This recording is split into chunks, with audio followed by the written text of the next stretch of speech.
Welcome to Coffee and Change. I'm Bill Kirst. As a business professional, a U.S. veteran, a lifelong learner, and an active listener, I help others navigate, understand, and adapt to our ever changing workplace and world.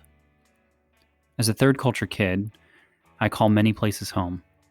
Presently, Seattle is where I explore my creativity through the power of words and images.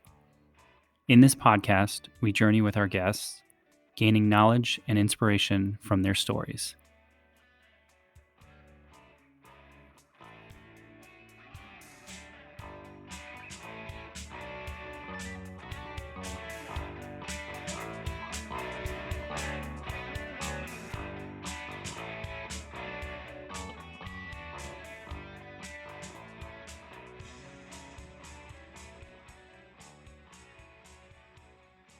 I say in the book, like, people are people, organizations are organizations, culture is culture. We tend to think of things as being very specialized, but in the end, leadership is about maximizing the effectiveness of individual people. And no matter what they do, no matter what the purpose of the organization, leading them is the same thing. So I do think that tactical culture, elite tactical units, is the laboratory that I first learned this in. That's a big thing that I'm trying to convey when I'm talking about the book is it doesn't matter where this could have been sports teams, this could have been tech companies. It doesn't matter where the story starts. It's the underlying 9 practices that form the basis for effective culture. Hey, welcome back. As you can imagine, I've read more than a handful of leadership books over the years, and most diagnose culture from a distance. As you'll hear, John Becker spent 4 decades inside it, while embedded with the world's most elite teams who don't have the luxury of getting culture wrong. I watched Culture First, John Becker's first book, be written by a man I've come to respect deeply. You may recall John joined me on episode 103 of this podcast back in 2022. And he shared what were decades of experience, what he had learned, what had been taught to him. And during that discussion, what stayed with me was how little he needed theory to make his points. He used story, he used emotion, he used sentiment. It's because he lived it. What John witnessed and what he distills into actionable practices in this, his first book, elevates culture from where it often gets placed by organizations as a background condition. Instead, John reminds us that it is the work and the cornerstone to success. In my own work helping organizations navigate change, culture is consistently the thing that either accelerates or stops everything else. John names that dynamic with precision, highlighting those cultures leaders inherited and never examined. But he doesn't stop at naming the problem. He then hands you the tools to change it, and ultimately help save lives. Whether you lead 5 people or 5,000, this book we talk about will make you examine what you've inherited and what you owe the people around you. As you listen, and as you will eventually read, you will find that the margin notes will start accumulating fast. And that is the sign of a great storyteller. I'm excited to share this book far and wide with the world, beginning with this great discussion and reunion with John Becker. Enjoy the episode. Well, I guess welcome back to the show, which kind of feels strange to say because I feel like, I know we've actually had so many interactions between when you and I first connected and recorded and now, including an amazing lunch and including me getting to work with your son, including me connecting you to some other people and you connecting me to other people. So first and foremost, welcome back. Thanks. It's great to be back. Yeah. So a lot has changed since we first talked 3 years ago. And I've come to know you not only as a founder, a CEO, a father, a husband, a friend, but also a documentarian, and now an author, a published author. So I'd love for you to start off kind of in this place of like looking back from 3 years ago to today, knowing that this book is out in the world. What do you feel has changed the most in you? And then we'll just unpack from there. That's a really good question. I think a lot. I mean, we in that time frame, we made Confronting Hate. We redid a we're now recut that to make it more kind of popular leaning into a new film called Priority of Life. So we made a documentary, like a righteous documentary, um, which was an amazing experience. And that in and of itself is probably something worth unpacking. Just the way you see yourself. We can talk about that, but I mean, this process of going through this, writing this book has been fascinating because it's this stuff I've taught, right? Like this is stuff I've been immersed in for 40 years. I've taught it for God, 15, 20 years. I write on it all the time. I write for the industry, for NTOA and Police One and other organizations, and also writing for Entrepreneur and doing stuff that's more kind of public facing. And so, I'm in this material all the time, but being in the material doesn't mean writing a book. And, I know that you of all people know this, right? Like there is something about turning it into a book that forces you to re-examine what you think, what you believe, how it's structured. Um, the book in and of itself, something else we can talk about, the book in and of itself was almost the process of the book was the book.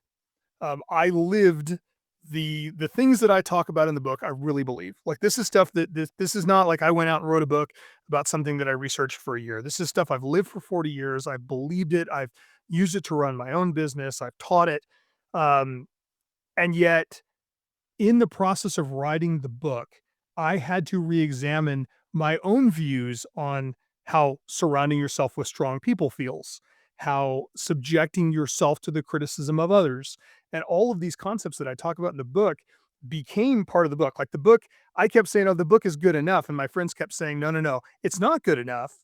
Uh, you know, and they started to use the book against me. So they started saying, "Oh, well, you talk about this thing in chapter 7, but I guess that doesn't really matter. Yeah, this is probably good enough. We'll just stop here." It was God, it was such a brutal process. One of my friends, Kevin Sear, who's an RCMP commander, um, Kevin, at the very end of the book, when I think I'm done. I'm sure you know that feeling of like I think I'm done. And Kevin kept coming back with, "Well, like, I know you're almost done, but have you thought about this?" And it caused a restructure of the book about a month before we finished it. And when I say a restructure, I mean removing a chapter, putting that material into other chapters, adding a chapter, like complete friggin' restructure. And I kept telling him how much I hated him for doing it, but how much better he was making the book. And it's like, I advocate for the use of red teams in the book. And I built a red team for this book. And they absolutely brutalized me. Absolutely brutalized me. I mean, would not let me round even a single corner. And I think that the end product is really more a testament to their willingness to beat me over the head with a heavy object repeatedly than it is necessarily to my determination. I think it's such a courageous thing to do that. One, to like red team your own work, your own book, to to be aware that you're going to be stripped down to the studs of this thing. And what's interesting, John, is like in many ways I took the easier route because my first book was poetry. So while I tried to red team poetry, it's a little different of an effort, different of a muscle. Yeah, it is a little harder to criticize art. That's true. It is. But I tried. I will say that, like, because of the world where we were at the time, as you remember in 23, 24 timeframe, um, you know, I think I took portions. No, I think I took the whole collection and I sent it out to, like you said, trusted friends. And I said, you tell me if there's anything in this poetry collection that could get me canceled. And I hate that we had to do that. I really hate that we had to do that. But that was the environment at the time.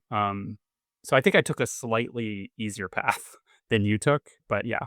The mistake I made, I guess, like, to equate it to the poetry book, the mistake I made was I sent a leadership book to some of the best leaders I know. Mhm. So it's like if you took a poetry book and sent it to a bunch of world-renowned poets and said, "Hey, please critique my poetry." Yeah. It is it's a brutal process, but the thing is that, I kind of end the book actually, and I don't think you've seen the final ending yet, but I think I end the book talking about how this making this book was basically like the process of living the book. Mhm. And I said, so many times my friends would just not let me say good enough. Mhm. And they would say things like, "I really believe this is the best thing I've read on leadership, and I just don't want you to have any weakness in it." Yeah. But I said at the end of the book that I imagine this process is like sharpening is for a knife, repeatedly being dragged across a stone, enduring injury, hoping that in the process you are getting sharper. And that's really kind of how it felt, but at the same time, it was really amazing to see how many just remarkable people I have surrounded myself with that just were willing, because I'm not, when you're a CEO and you're a founder and you're all these things, making documentaries, it's very difficult to push back on you, Yeah. right? It takes a certain amount of moral courage to go, yeah, you know what, you're wrong. And I'm very fortunate to be surrounded by people who have that moral courage and and pushed me and challenged me and challenged my thinking. And it was an amazing experience. And as you say, these are friends who are still taking your calls. Yes. Yeah, I did kinda mention that I am a little surprised that some of them are still taking my calls. The number of middle of the night conversations I had with people where it's like, "I know you said this, but did you really mean it?" Um, yeah, that is kind of an amazing aspect. But I also think when you mentioned the sort of knife sharpening, which I think is a great analogy, right? Like I remember just Thanksgiving this year. I remember, I'm not one of those people who, when it comes to things like knives, spends time sharpening knives, right? And then we find ourselves at Thanksgiving and we're like, why did these knives cut, right? So I spent time and I was like, all right, let me sharpen the knives. And then I conveniently or inconveniently forgot that I sharpened all the knives. And then when I was cleaning the dishes at the end of the Thanksgiving night, you can imagine what happened when I went to go dry the knives. I lacerated a good part of my finger. And and it was one of those moments where it's like, hey, like stop for a second and remember the things you've done. And I find it kind of interesting, like when you put a piece of art or a book out into the world, don't be surprised in ways in which, in a good way, it might cut you, right? So Oh, yeah. yeah. Yeah, I think, the when I did my TED Talk, I talked about knives versus spoons. Mhm. And, spoons are great, they get along really well, they nest nicely in the drawer, they never hurt anybody, It's a verb they to spoon literally someone. spoon. Yeah. Yeah, they literally spoon, right? And knives are not that way, right? They cut each other, they're dangerous, they're pointy, but if you wanna eat a steak, you need a knife, not a spoon. And, it's the beautiful thing about being surrounded by strong personalities is that they will make you better. Hmm. The challenge to it is that you're gonna get your feelings hurt, Yeah. right? You have to learn to emotionally divest yourself from what you're writing. And it for me, it actually goes back to law school. So I Mm. had I had an editor, I worked on law review in law school, and I had an editor who I wrote this great article, and I was super proud of it, and I was hoping it would be published, and they picked it for publication, which then means it gets really heavily edited. And I ended up in about a 45-minute argument with this guy Hmm. about aspects. I mean, I sent he read it and sent me back. I assume he probably used 2 or 3 red pens on it. I've Mhm. never seen so much red on a paper. There was more red than black. And so I went in to argue the merits of my article and try to defend my honor. And we went back and forth for a solid 45 minutes, and he finally just said, "John, I don't think you understand. You're trying to put a picture in my head, and what I'm telling you is I don't have the picture you think I have. And if Bingo. you want this to be a good article, you need to listen to me. And I walked away kind of irritated. And the more I thought about it, the more I realized, like, yeah, that actually is correct. I am trying to put a picture in his head. And he's telling me that he's not seeing the picture that I think he's seeing. And, it's like we were talking before we got online about orientation, Mhm. right? Those moments allow you to reorient to your world, what you think is happening versus what is actually happening. You just have to be willing to sometimes get your feelings hurt. And every once in a while, you're going to cut yourself while you're drying the knives. Exactly. Um, yeah, it's one of those things. It's so simple, but I will always remember it, right? And that's also like the what the craft is about. Um, so you call this book Culture First, which is a pretty profound title, and I'd love to actually hear from you what your definition of culture is, because to me it's this immersive and ephemeral and kind of always evading organizations and people. What's your definition of culture? So I had to deep dive this as I was writing the book. Culture is basically the rules that underlie any relationship between human beings. Mm. So every organization of human beings has a culture. And as that group changes, the culture also changes. I always use the example when I teach of, you have friends that you would never want to introduce to your parents, right? I mean, I hope you have those friends. We all have I those do. friends, right? We all have those friends where it's like, oh my God, this guy is embarrassing at best and offensive at worst. And you also have friends that might be your church friends, or they might be your work friends, or they might be your kids' school friends who you have this very professional, polite, courteous, you would never swear in front of them kind of groups, right? Every grouping of people has those unwritten rules. Mm. And even the addition of a single person to a group changes the rule. Right, so if you think about, like, you have groups of friends where maybe 3 of you go out, one thing happens, but if a 4th person joins, the nature of the group changes. So there are these remarkably complicated social rules that we kind of intuitively understand that set the limits for our behavior.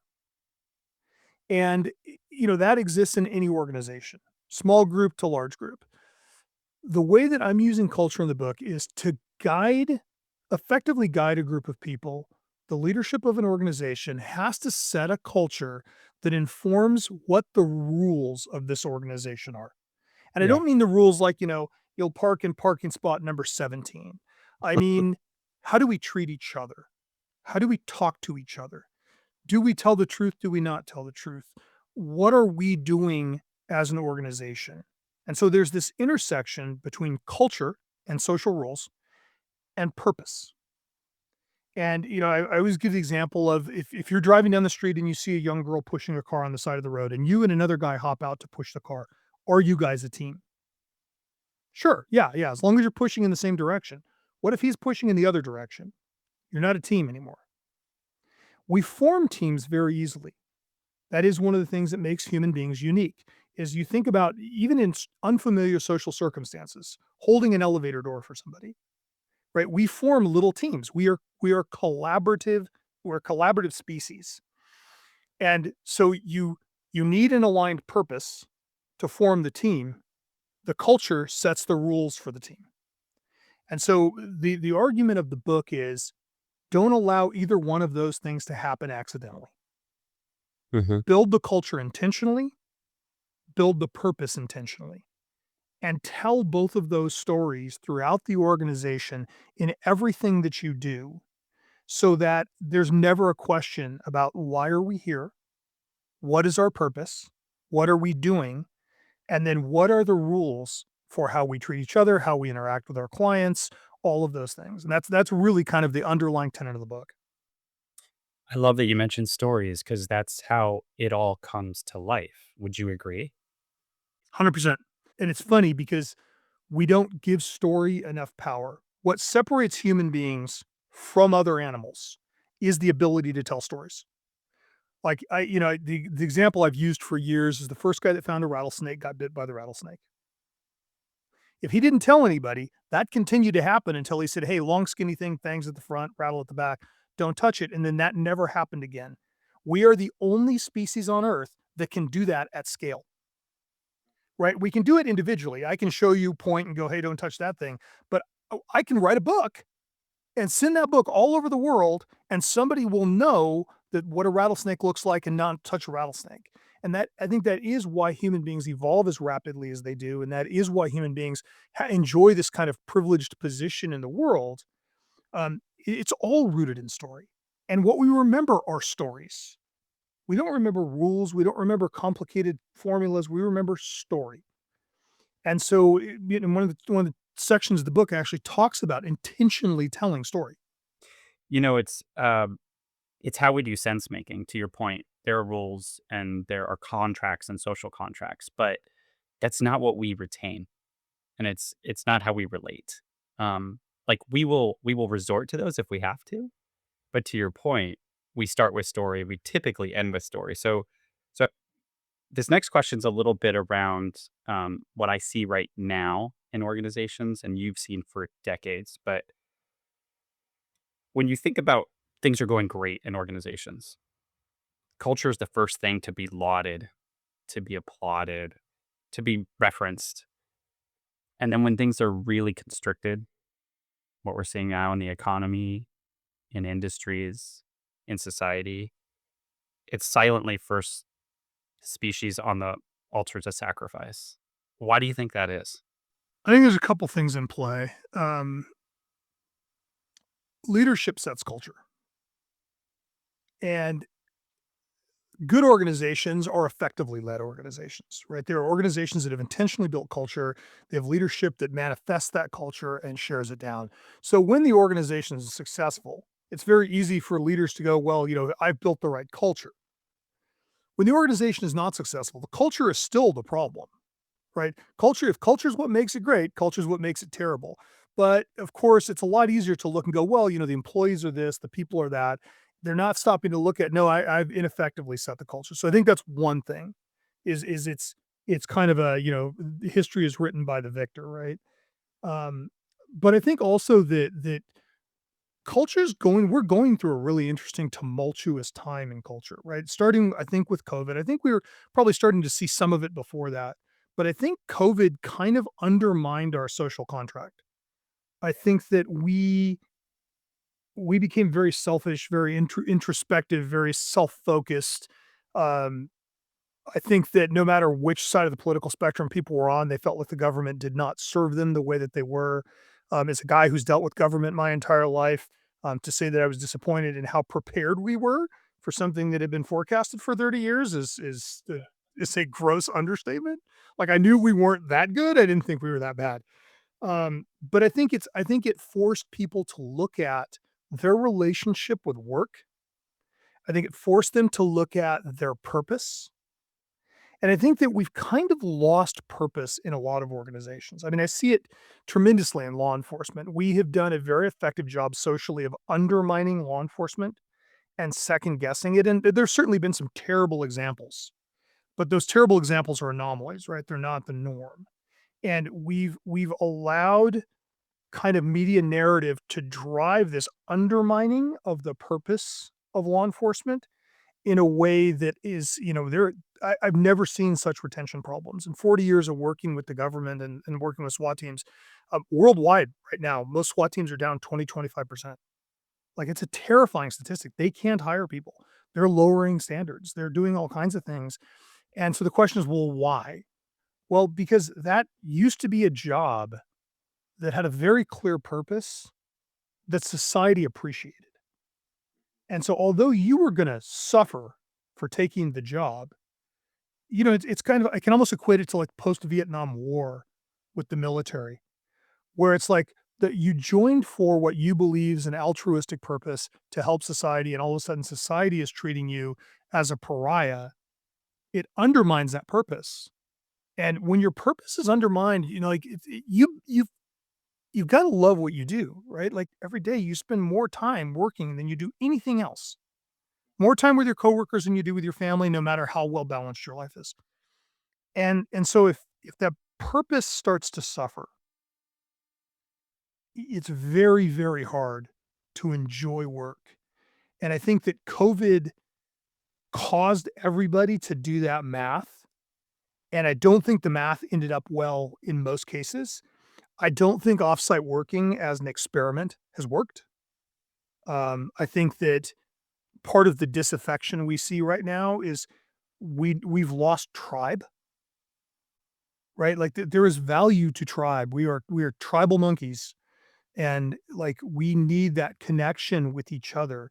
You know, you and I, even if we get out to push the girl's car on the side of the road, we're going to push it to the gas station, high five, and get back in our cars feeling like we did something that mattered today. And I think that we've really undermined both purpose and tribe. And I think we're going through a pretty difficult cultural time. So I think all of those things are kind of conflating um, to give us the highest rates of depression we've ever seen. And, people they're not happy. So on that, kind of taking that forward, you'd mentioned obviously like law enforcement as the culture that you know the most, but most of what I took away from the book, and I thank you for letting me kind of have an advanced read of it, was so much of this and these tenets of what's in this book can apply to any organization. And obviously, I sit in tech and I see all of the lack of some of this leadership and culture piece being played out in technology. I think you read the same headlines that we live every day. Talk to me about how you think this book will land with those maybe outside the arenas with which you typically interact and play. So I'll kind of give you the evolution of the book because it kind of tells this story. So I started my business when I'm 17 years old. I'm the business is growing. I go to college, I go to law school. I don't know how to lead an organization. And so I just start paying attention to the people that are around me who are amazing leaders in some of the most elite units in the world. And I start to notice patterns in the way these organizations run, in the kinds of people. And the first thing that strikes me is like in dealing with a unit, say in Belgium or France or Germany, the guys there feel just like the guys in New York or LA do. Hmm. Like their culture's the same, the way they interact, the jokes they tell of each other, the way that they think about the world is very similar. And initially, I think, okay, well, that's probably because they're all in the same line of work, but they're in totally different societies, and they're doing different missions. And so then, as I start to dig deeper, I start to realize, no, there's actually an underlying set of patterns here that happen in really elite units. And so then I start looking at the units that are maybe not so elite, the ones that I think, man, that place is really screwed up. And I notice they don't do those things. And it just starts this kind of quest for me of trying to figure out what is it that makes elite units elite units. Mm. And so I start writing down cultural patterns. And it starts with an article that I wrote for the California Association of Tactical Officers called Three Business Lessons I Learned from SWAT Teams. Hmm. And those were kind of that's my first musing of there's something underlying here that is greater than I'm initially perceiving. Well, then I start applying some of the things I'm seeing in my own business, and I start to realize like this is building a good organization, and people are working together really well. And so then I start researching, and I start reading books, and I start doing homework, and I start looking at tech organizations, and I start looking at baseball teams and rugby teams. James Kerr's book, um, and I just start to notice that elite culture is elite culture no matter the industry. Yeah. Sure, a Delta operator or a dev group operator, tier one, military operator in the U.S.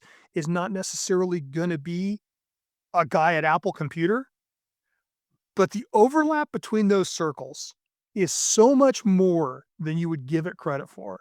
And so it started this idea that maybe there is something bigger going on here.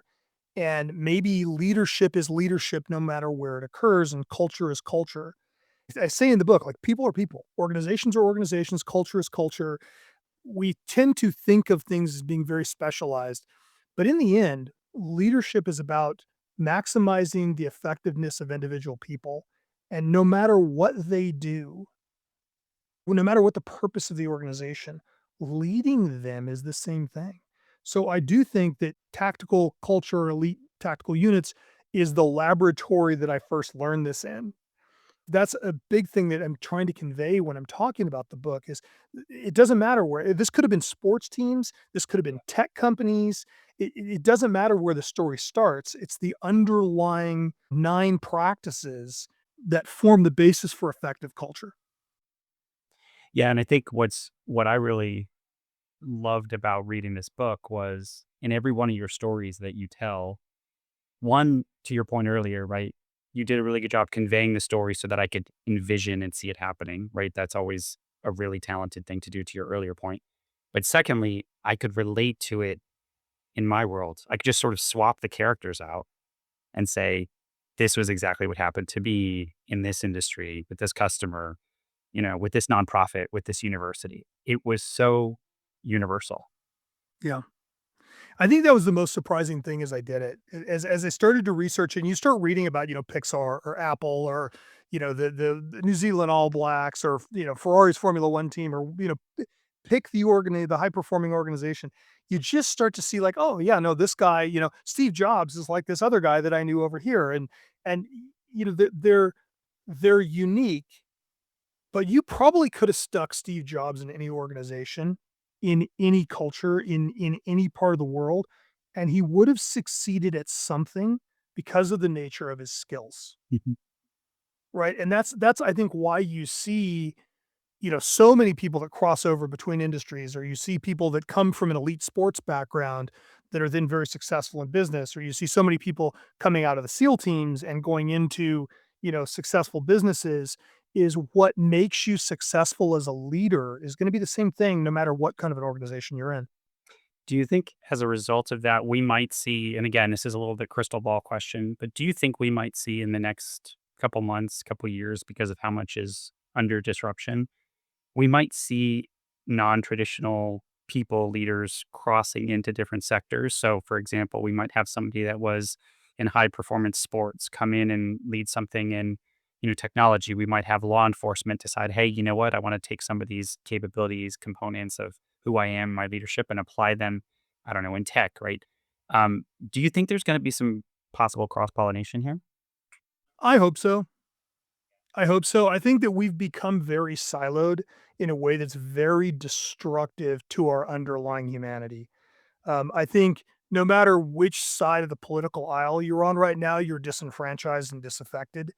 And I think it's not just us, right? It's like it's not just the U.S. It's certainly manifesting itself well in the U.S., but it's happening in the rest of the world. And um, it's I'm hoping that we are seeing the low watermark here, and that we are going to start to reunite as a species because the human beings have so much more in common than they do different.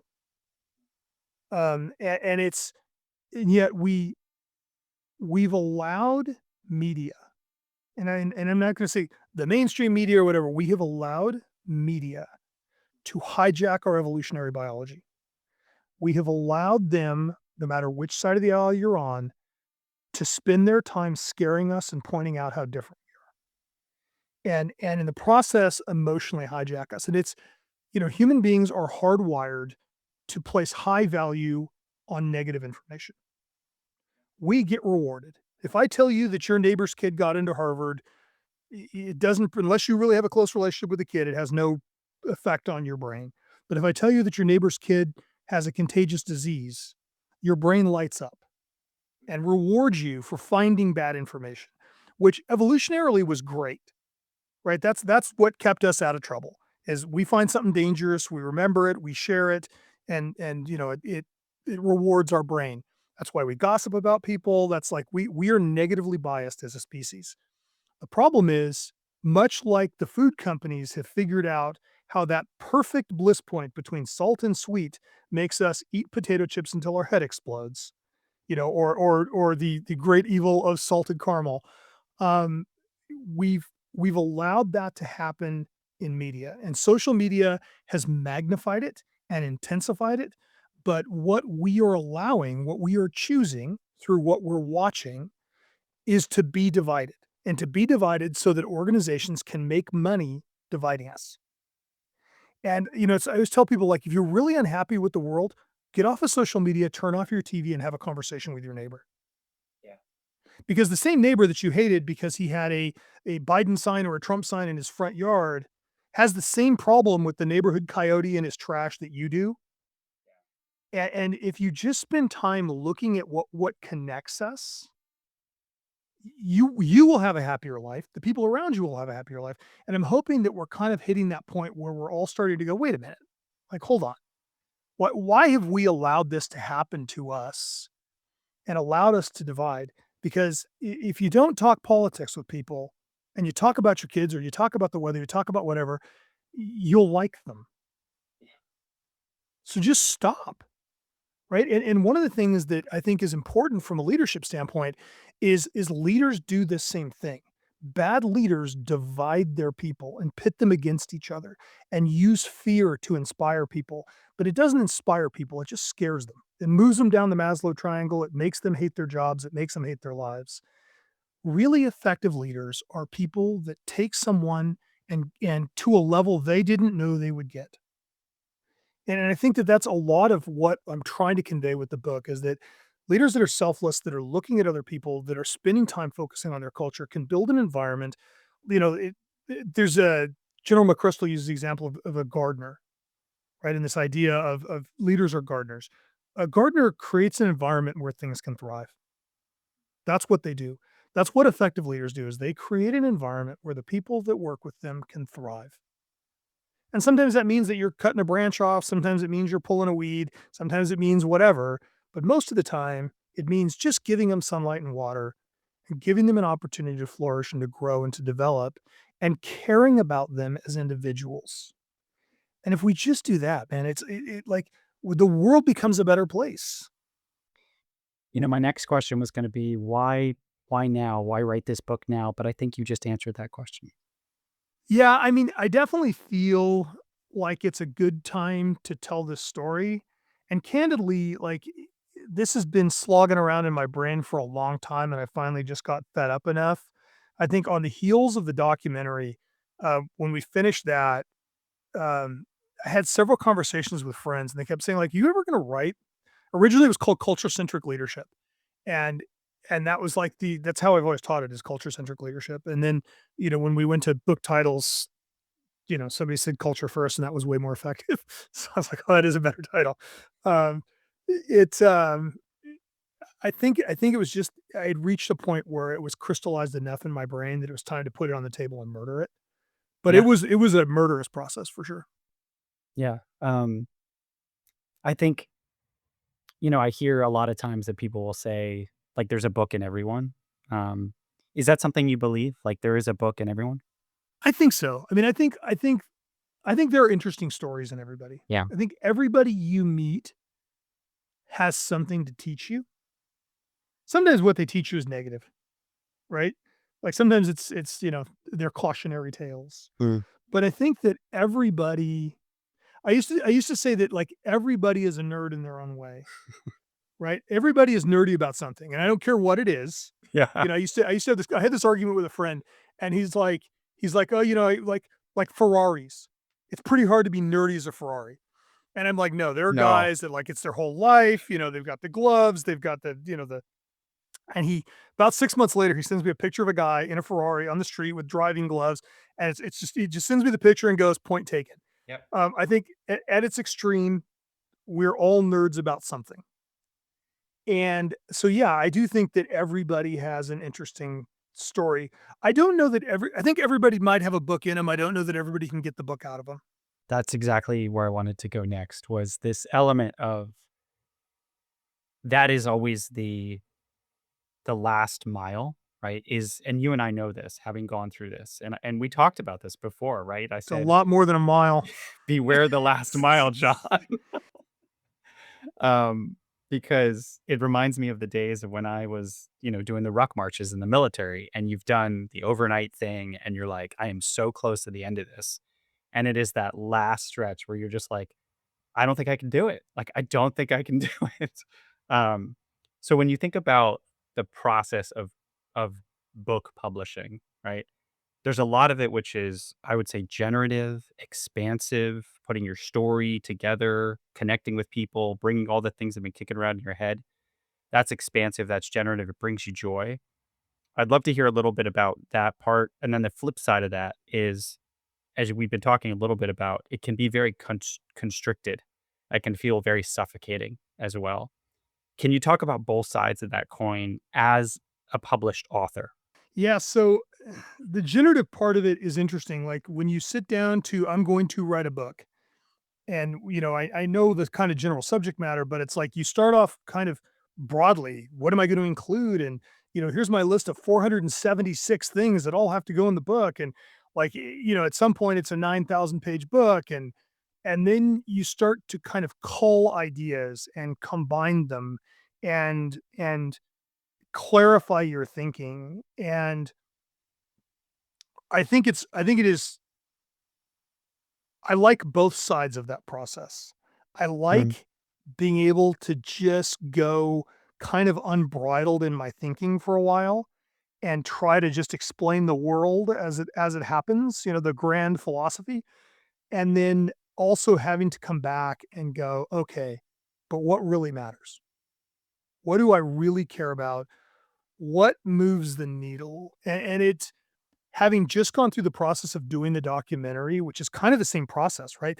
You sit yeah. down I sat down with 12 members of Pittsburgh SWAT team and, 2 of the victims that were in the synagogue. The documentary is about Tree of Life synagogue attack and kind of the effect on the officers and their the victims. And initially, you just ask everything and you record everything, and then you have this process where you have to sit down and watch the footage and pick out the like, oh man, that's really good. Oh man, that's really good. I really like that, and start trying to fit that into a narrative arc. And the book is that same process, right? It's trying to Hmm. figure out of all of these things, all these stories that I've seen and heard and been told, and people I've known, what are the things that really move the needle? And so what I looked at for the book was what moved the needle for me. Exactly. Where did my philosophy get built? Where did my belief system come from? And then how do I demonstrate that in a concise manner? It doesn't take 40 years, um, to somebody who's uninitiated in any of it. Mhm. One way that I've described the experience to new authors, people considering this, is write the book you wanted to read or you needed to read at some point in your life or career. Does that resonate with you? 100%. Yeah. Yeah. Yeah, yeah, it is kind of a if I were trying to teach my kids how to lead an organization, what are the things that I would tell them? And that has led to, kind of an interesting soul searching about what actually matters. Mhm. What really matters? What in the end, and it's funny how I talk about this in the book. As a young leader, I wrote a mission statement that was probably a mile long. That has gotten refined now to 3 words: protecting tactical operators. Mhm. That is what we do. The same has become true for me. I viewed the world as a very complicated place that needed complicated rules and complicated understandings and nuance and all of these things. And the older I get, the more experience I get, the more I learn, the more I realize, no, it really is like it's common purpose and caring about each other and telling each other the truth. And it is like these almost stupidly simple rules your parents gave you as a child, that really in the end are what move organizations Yep. that we've forgotten. Completely. Have you shared it with your kids? So I've not yet subjected my children to it. They've been forced to go through the process with Okay. me. I've had them read things periodically, but they have not yet been, given the official like, here is your copy to read. I made a conscious decision to not drag my family through this process with me. I knew that they were going to be kind of tangentially involved, and certainly, my daughter has been forced to look through 30 combinations of book fonts, and there have been those moments. Hey, which of these covers? But I decided that I was going to put the burden of the actual book on my friends who enjoy this stuff, Yeah. not my family who don't. So at some point here, they will be presented their official copy, but they have not yet been subjected to it. And you know, I've always had a policy with my kids that if they're interested in what I'm doing, I'll share it with them, Yeah. but I want them to go be them. I want them to Yeah. do what they love. You know, like one of the questions I get a lot is, well, you know, you're going to turn the businesses over to the kids. No, because neither of the kids are interested in the business. Right. And that's okay. Like that doesn't bother me at all. I want my kids to find what I found, which is Yeah. something that 40 years later still gets me out of bed. I'm still very lucky to do what I do and work with the people that I work with. Yeah, I think, it's interesting, this aspect of what I've learned, how books, when you put them out in the world, can sort of unexpectedly help people heal that didn't necessarily need, like, a pronounced healing. Um, and I would really be, um, curious and interested in the future to see how the book helps build upon the relationship that you have with your kids because, I mean, in my own experience, obviously very different topic, but I was shocked and surprised when my dad reached out to me and said, "Hey, I read your book and I have some questions." And that turned into a 2.5 hour discussion that was so healing and generous. And I never would have expected that, John. Like, I don't think we've been the same father-son since that time. And that was not the intention for the book, but isn't that beautiful that that's what the book did? Yeah, I mean, it's you and I both host podcasts, right, that talk about pretty deep subjects in different ways, right? And I Mhm. know that you've had the experience, and I've had the experience of somebody coming up to you, calling you, emailing you, whatever, saying, "Oh my god, you know, that is exactly what I needed to hear." Mhm. And I think that that's part of the reason it's important that we put things out. Is I Yeah. don't think we necessarily understand. When you make something, you make a book of poetry, you release it for your purpose, rooted in your story. It may be used by somebody completely outside of your world for an entirely different purpose that may be more important. Yeah. You know, like you never know. And I think that's the beautiful thing about putting your story and your work out there is that it is offering it to the world to use it in any way it sees fit. Mhm. And yeah, I mean, I hope that I don't know. I don't know. It's going to be really interesting to see, you know, eh, 5 years down the road when I find out that the women's cricket team in Great Britain won because they adopted culture first. Um, I'm actually kind of excited for that process.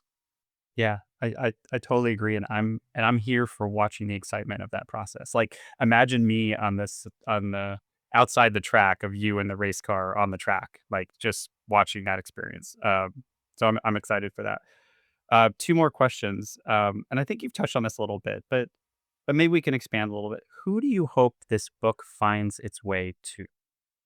Anybody that is leading another human being.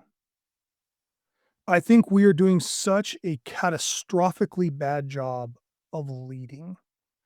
And we are, I think to some degree we've lost a sense of what leadership actually is. Right? If you look, I always talk about when I talk about Mm. selection and how we hire and how what you select for is what you get. I always use the example of our political system. We're running a selection event for self-centered narcissists who can get attention. That's what our political system is selecting for. Don't care which side of the aisle you're on. We want people that are self-interested, narcissistic, you know, think they're super important and can get a lot of attention. And I'm not sure that is the if you were going to say, "Hey John, give me a profile of somebody who is a good leader." Self-centered, narcissistic, and attention getting would not be on my list no matter how long my list was. Right? So we've started to mistake people that are loud and people that are aggressive for people that are smart and people that are effective leaders. And and this is not just in the political system, it's in the corporate culture. It's happening everywhere. We we've started to mistake aggression and self-centeredness for confidence, right? Arrogance for confidence. They're different. We've started to mistake aggression for effective leadership skills. They're different. And and we're seeing that play out. We're seeing it playing out politically. We're seeing it playing out in our private lives. We're seeing it play out in our corporate cultures. You know, you talk about tech companies, and like you look at the amount of layoffs, you look at the transformation that's taking place. You listen to people in tech companies now, and they sound like people in law firms used to sound. Yeah, I'm making a lot of money, but I really hate my life. Mm-hmm. And that should not be the case anywhere, but especially in companies that are changing the world, right? But part of that is because we become so Right. focused on shareholder value and, human capital and all of these things that we've built effective money managers that are trying to lead people. And management and leadership are different things. Entirely. Yeah. No, I really appreciate you naming that because to your point, like people feel they don't feel good for one. And to your point, it's really hard to do good work if you don't feel good. Yeah. Yeah, absolutely. It's also you spend the majority of your adult waking life working. If your job sucks, you better have a hell of a social life, and nobody does. So work is very important to our happiness. And we have to feel that we're doing something that matters for people that matter and for people that care about us. And that has gotten so undermined. I mean, it started before COVID, but COVID was kind of the moment where everybody was now away from the office and realizing like, oh, I don't have to talk to my boss anymore. This is super awesome. And I think we all kind of went a little feral and then started to realize like, well, being out here in the wilderness by myself maybe isn't as cool as I thought it was going to be. I think I would like to talk to some other people. And I think we're in that time where we're trying to figure out like, what is our work-life balance? And then what is our relationship with the organization we work for? And leadership really matters that. Leadership affects how you feel about yourself and how you feel about your job. And we're not we're not training leaders. We're promoting people that stay out of trouble, not people that, make a difference. And we are selecting for self-centeredness in a way that is giving us leaders that don't care about other people. And if you don't care about other people, you cannot lead them. Like it is leadership is an act of love. At its core, it is let me take Bill and make Bill the best Bill can be. And so I do hope that to whatever small degree it can, the book lands in the hands of some people who go, you know what, maybe we're not doing this the right way. Because I don't think we're doing it the right way. Look at job satisfaction numbers. Everybody's friggin' unhappy. And that's just stupid. It's just stupid. And I look at like our organization and how many of my direct reports have now been with me for 25 years, right? Most of my direct reports, save one, have been with me longer than 20. And in a company our size, a small company, like that's really unusual. But we grew up together, right? It's I used to use the analogy of it's a family. And I don't actually think family is the right analogy. It's a team. Because you get to stay in the family no matter how bad you are. You're not gonna stay on the team if you suck. So, like, you gotta earn your place. But in the end, it is, you know, we've had in the last couple of years, we've had a lot of parents die, we've had people go through life-changing illnesses, all of these things, and what has been most heartening for me is watching everybody else rally around whoever it was that was suffering, putting an arm around them, taking them to lunch, calling them at home, whatever. That's what we've got to get back to as a society. We've got to get back to caring about each other and trying to lead from a position of compassion.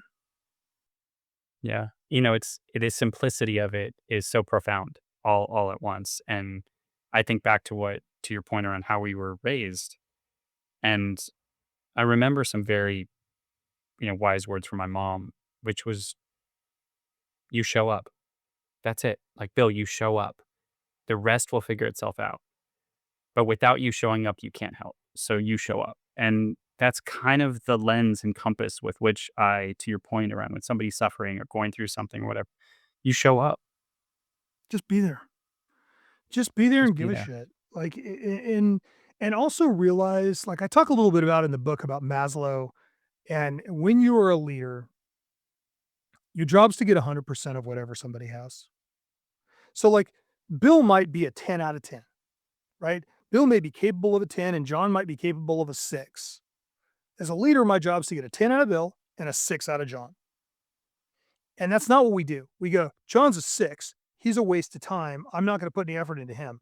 Bill's already running at a 9 out of 10. But you know what? I'm going to spend all my time grinding Bill and force him to do stuff and try to get more out of him. What's going to happen is Yeah. Bill's going to leave, and I'm going to be left with John, who's a 6, running at a 3. And Yeah. so it's like the goal has got to be every single person, try to get as much as you can out of that person for whatever they're capable of. But then also realize that's not a static number. So Bill Mm-mm. might be a 10 out of 10.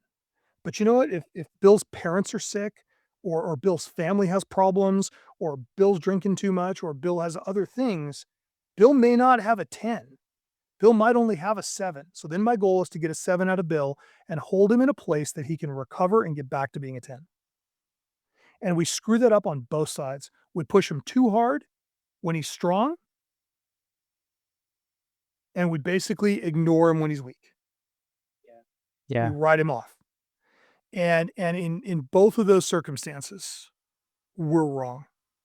It's a really important lesson to remember. And I'm glad that you know, that that permission to do it differently comes through in something like this piece of work. Um, Last question.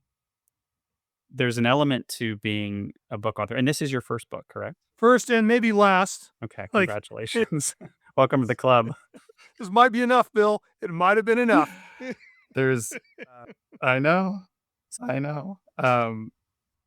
So knowing this feeling that once you put a book out to the world, it's no longer yours. What comes up in you when you hear that? I kind of love the idea. I kind of love the idea. And it's interesting because I talked earlier about the show. Like, the podcast has forced that moment already, right? You and I have Yeah, both gone through that process. When you host a show, people have a relationship with that show and with you that you are unaware of, right? completely. Like, they will draw things from the show that you're like, what? Um, and I've kind of learned to love that. I've kind of learned to love the fact that you are going to make something that is yours, right? Like, it's, I equate it to, when Taylor Swift writes a new song, it's her song. It is completely her. It's everything she thinks and feels. And the day she releases that song, it no longer belongs to her. Because every single person has a different relationship with that song. And so I kind of love that idea. I kind of love that people can take this work and out of it find what matters to them. Because I think if you take the principles of the book and you apply them to your family, Hmm. you'll be a better parent, you'll be a better spouse. If you apply them to yourself and the way you interact with the world, you'll be a better human being. But if you apply them to your organization, I think it makes a difference. And I think that, we, in my day job, there are probably thousands of times that gear that we've provided to somebody has made a difference in their safety or their lives. But we have one very specific example, which is when someone is shot in our armor. And the difference between them being alive and being dead is that our product was between them and the bullet. That is Mhm. a very clear manifestation of the difference the product makes in the world. And so we talked earlier about stories. We tell those stories internally. When somebody is saved in our armor, everybody in the building gets a shirt with that person's name on it. Mm. We have our saves come in and talk to our team. Um, we tell stories about them. We write stories about them. Um, and th- that's that same moment of this realization that something that started at a desk in my mom's den 40 years ago now means that, you know, Jordan Robison and, Manuel Clark and, like these guys are still alive because of something that was at a desk in my mom's den. And so I love that we all make ripples in the world. And if we try to make positive ripples, hopefully it affects somebody positively. Whether we know it or not, you make the world a better place. Yeah. I can't wait for the stages and bookstores and book clubs that sort of are birthed out of this. Because to me, it's exactly what you said, right? What started off 40 years ago at, at a desk has turned into like living, breathing, continuing lives. And I get this picture in my head of, Jordan or Manuel sitting down reading your book. I mean, I get chills thinking about that. Yeah. Yeah, it's interesting. So when Jordan was shot, I asked him to come in and talk to our team, but I didn't tell our team. Hmm. And I mean, there wasn't a dry eye in the place, but like if my legacy is nothing more than Jordan Robinson is still alive, that was worth it. Yeah. If this book makes one person happy at work or makes one leader rethink the way that they manage their people, I think it serves its purpose. And I don't, you never know, right? You never know. You Yeah. don't know, but that somebody read one of your poems and decided that night they were not going to kill themselves. Right. Right? Like the number of stories in our industry, especially with such a high suicide rate in law enforcement and military, the number of friends that I have that have told me, oh man, this person called me right when I was going to kill myself and that prevented it happening. Like Hmm. we don't know how we affect the world. And so it's like, I love the idea that this thing will go down range and somebody will find something in it that I don't even know is there, and it'll Yeah. make a difference in their life, and, like, I think that in and of itself is a beautiful thing. Yeah. I totally agree. So, where can people find it? How can they get it? And what are ways that we can support you? So, book, goes on presale April 1. It'll ship May 15th. Hmm. It's gonna be on Amazon, Ingram Spark, and everything that flows from there. Amazon probably the most likely easy place. We're doing a hardback, we're doing a paperback, we're doing a Kindle. I'm right in the middle right now of recording the audiobook, which I would strongly discourage you from ever trying to do. Um, I'm like, I host a podcast. How hard can it be? Hard, as it turns out. Yeah. Um, so everything will be out. April 1 goes on presale, May 15th, book ships, and they can find it through Amazon. They can go to my website, they can go to the Debriefs website. We created a website for the book, which is culture-first.org. Okay. That will take you to the new website that's got a culture assessment. So you can go in and run it, and it'll Great. kind of point out, hey, here's the things that you should pay attention to. I do think we'll probably release a workbook because we're already Mhm. having conversations with people that have read the book. Like, well, I want to teach this and I want a workbook, and so I think that'll probably at some point be down the road. As far as supporting, like, just share it. Like, you know how it is, Bill. Like hosting a podcast, you get almost no information back. Zero. Like, and I'm in an industry where if they really hate you, they may say something, but if they like you, you're never going to hear a thing. And so it's Yeah. like you send it out into the world and nothing ever comes back. Um, the best thing people can do is share it. Tell Yeah. other people about it. Obviously, on Amazon, the more people review the book, Hmm. farther up Amazon's algorithm it moves. So things like reviews, what is it? Smash the like button, hit that, whatever. Things I never say on my show and you never say on Yeah. yours. Me neither. Uh, But all of those things actually really do move the needle. So yes, Mhm. please share it. And if you read the book and you like something or you hate something, tell me. Mhm. Feedback is really valuable, and I want to know how it is making a difference. Yeah, I appreciate that. You know, one of the most unexpected places where, my most recent book has built and led to relationships and changing things, 2 places I never expected. 1, airport lounges, and 2, hotel receptions. What's really interesting is you'll be traveling somewhere, and sometimes I've gone on book talks or been invited to do things, and people say, "Oh, where are you going?" And you say, "Oh, I'm going down for this book talk." And they immediately say, "What is the book?" And you have this conversation, and before you know it, they've either ordered it right in front of you, which is kind of a really interesting experience, or you have a copy and you share it with them. Um, I've had some really unexpected and generous and blissful conversations with people I never would have met but for this thing doing what it's doing in the world. And to your point, I don't know where it goes. I get invites to places like New York, San Francisco, LA. Those invites come in and you're just kind of taken aback. You're like, wow, do you want me to come down and talk about it? Sure, let's talk about it because it's helping. And that's really what this is all about. Yeah, I just gave a talk in New York. There's a state counterterrorism office that called me and said, "Hey, can you come up and some of our guys saw you speak, and we'd like you to speak on leadership." And it was the first time that I've taught the class using the book, Interesting. like using the structure of the Yeah. book. And there's been stuff about the material that's always bothered me that it's never had that grand theory that I hoped it would. It's not always a pretty theory. Um, and the book was the first time that I felt like that had clicked. But it's such an interesting experience when somebody reaches out and says, "Hey, I read this thing that you wrote, or I heard you speak, and I want you to come and share that information with people I care about." Yeah. That means something, Yeah. and it means more than I would have expected it to. And isn't that a wonderful thing? It is. It's absolutely wonderful thing.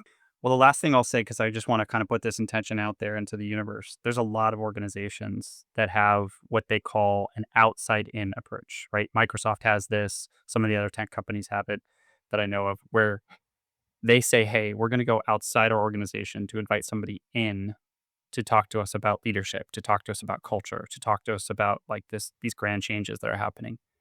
And I'm just sort of putting a pin in the universe to say, this book and your talking and being on those stages is essential. So for whoever's listening and does that work, reach out to John. Your organization will thank you. Yeah. Thank you, Bill. That's very sweet of you. Yeah, you bet. Any That's very last thing nice of you. before we Thanks. close? No, no, I appreciate you having me on, and like I said, let me know what you think of the book. I'm very curious how the world sees it. Absolutely. And I'm here for it. I'm gonna order probably paperback and hardback, a couple paperbacks, and I've already got 3 or 4 people that I know in law enforcement and military, some retired, some still in, that I've already told about it, and I can't wait to send it to them. So thanks again, John. Thanks, buddy. I appreciate you having me on. You bet.